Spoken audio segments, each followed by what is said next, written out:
กราบสบายดีตัวเลขนะพี่น้องวันนี้ก็วันอาทิตย์บ่ได้ไปใส่ก็เลยพามาอัปเดตไก่โตแต่ละตัว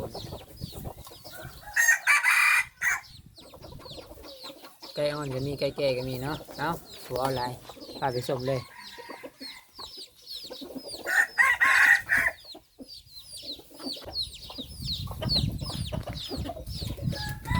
นะพาไปเลาะเบิ่งเลย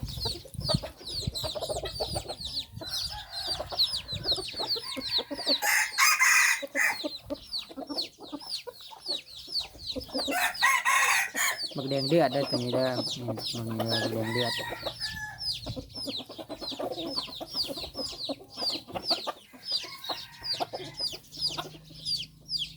เดือดข้างละสามเก็ดกำไรเบิดสองเค้งไก่ตัวนี้หอนปกซบหน้าหลังปกเบิดตั้งเปิดเนาะ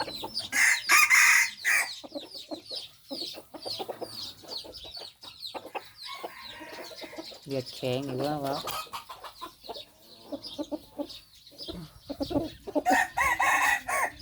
เลือดแข็งแดงครับบักนี้กันเนาะเสื้อไผ่ตัวนี้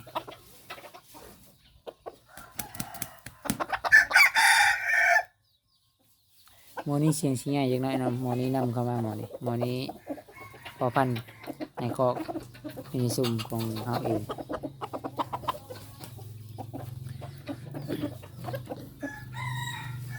หมอนี้ขันตัดหอนใหญ่คือกันสายหูขาวเบิดเพราะว่าส่วนตัวแล้วบ่มักลิ้นสายหูแดงหมอนี้ก็ใกล้ไหมเนาะลูกแบบนี้แหละอันนี้แล้วก็ตัวนึงอีกตัวนี้ก็เป็นลูกอยู่ในคอกเอง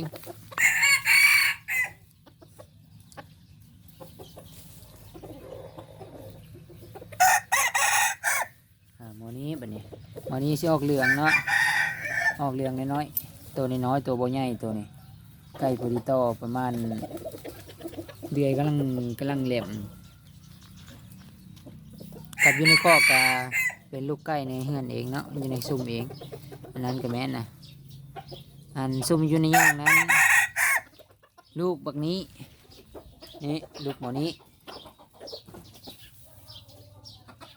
ฮาว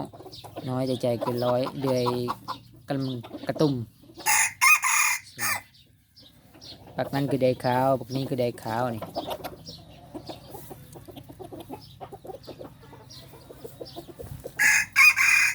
บักนั้นเดือยสองสีบักน่ะเดือยขาวกับเดือยสีดำปนกันเนาะอัปเดตเฉพาะไก่ผู้พามาเบิ่งใกล้ๆ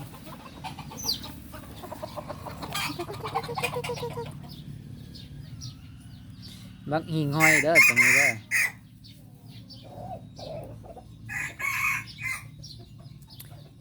อยู่ในคอกกับพ่อพันธุ์เนาะนี่ขันในเบิ่งก่อนเตี้ยปีกปกเข้าเวลายืนเวลาขันเดี๋ยวหมอนั้นสิเลนมาสองตัวนี้นำเข้าเนาะตัวนี้กับตัวนี้นี่นำเข้า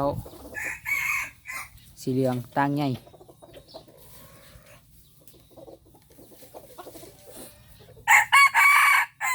หมอหนึ่งลูกผสมมันป่วยนะฝั่งยูนเฮียนกำลังปัวดีและพยานยังแต่ว่าอาหารบ่ย่อยไข่มาแล้วกินอาหารนี่แหละเพราะว่ามันสีบ่ใหญ่แล้วมันสีตกใจเบิดว่ามันสีบลอดไก่ลูกผสมงามนะแต่มันเป็นออกเต็จางๆแต่ว่าตอนสบายเลยคุ้น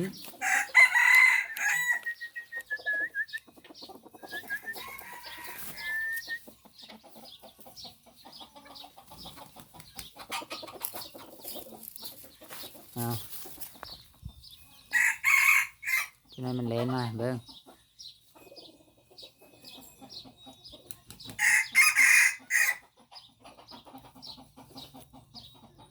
อ บังไว้อยู่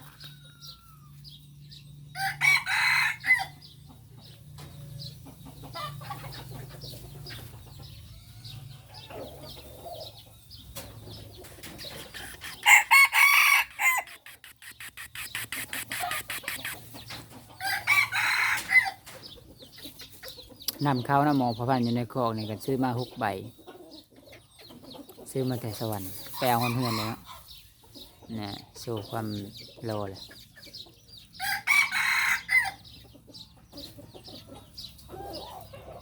มาแล้วเนี่ย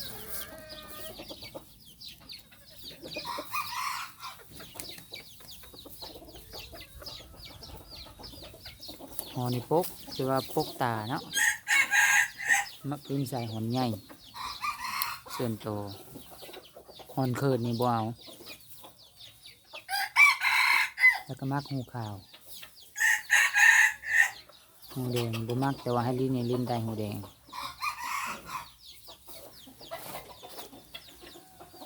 ลูกไก่นี่ฮะนิ่งหลายอยู่ตัวคันนี่มันคือ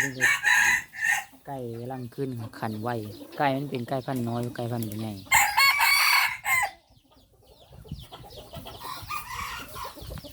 เป็นสัดๆเบิ่งใกล้ๆ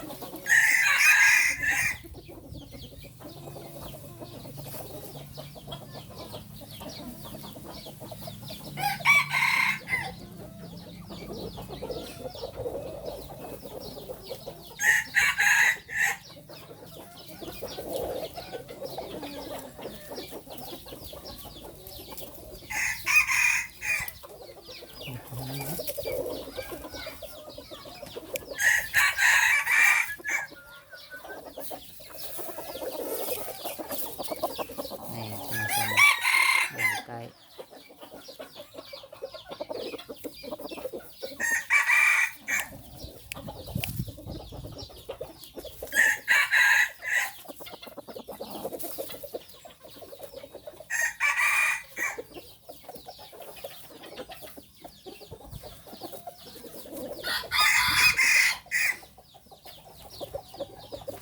ตะกี้แล้วลูกผสมระคางคอกนี้ผสมคอกนี้เนาะเวลามันป่วยแล้วจำออกยังจะลูกมันเนี่ยก็ไม่ได้พักเลยขังไว้ติดน้ำกันติดพญาติ2 ตัวปัวดีไปแหละกำลังสีเอาเข้าผสมต่ออีกแหละหมอนี้สีประดูหมอนี้สีประดูเด้อหมอเรื่องนี่สีย่านสีประดูเนาะมันบวเข้ากันสีเหลืองกับสีประดูแหละพิดกัน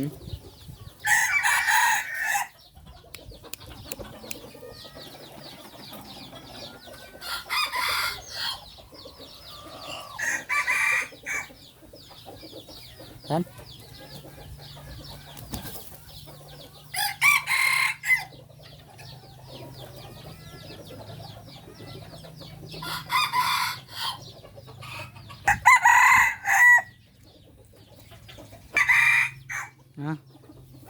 อัปเดตไก่แม่ต่อไปนี้เนาะไก่ผูก็ยังเบิดเนาะอยู่ข้างหนึงต่างหากอีกแต่ว่าบ่ได้เอามาแม่นี่กำลังฝึก ลูกผสมจางๆอย่างเงี้ย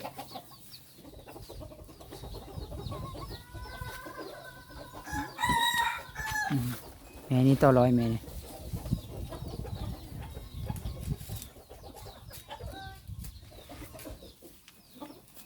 ไก่แต่นี่ไก่นี่ส่วนหนึ่งอันนี้เนาะแต่ว่ายังอีกส่วนหนึ่งแต่ว่ายังบ่หลาย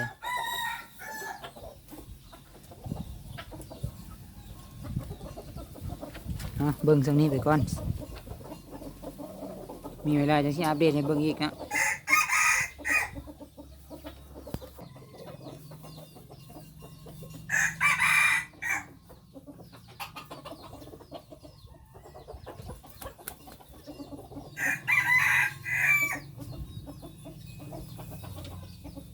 มีแต่ไก่อ่อนทั้งเบิดเนาะไก่พอดีกำลังต่อ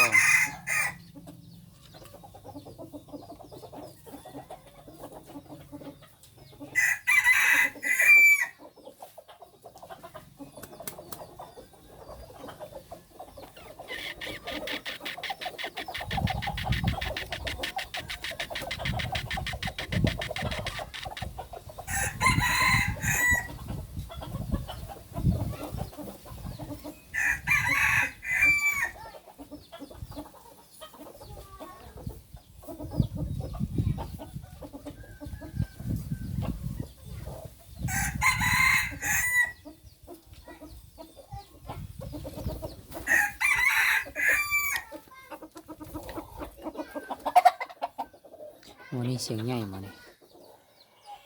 แต่ว่าต่อนี้เรื่องข้าวนี้ผ่านแล้วหอนเนียว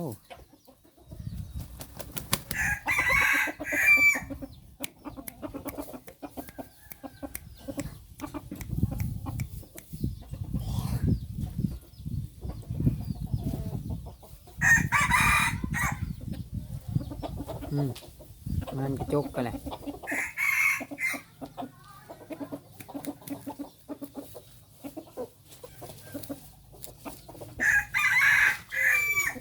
นะคลิปนี้กันเนาะ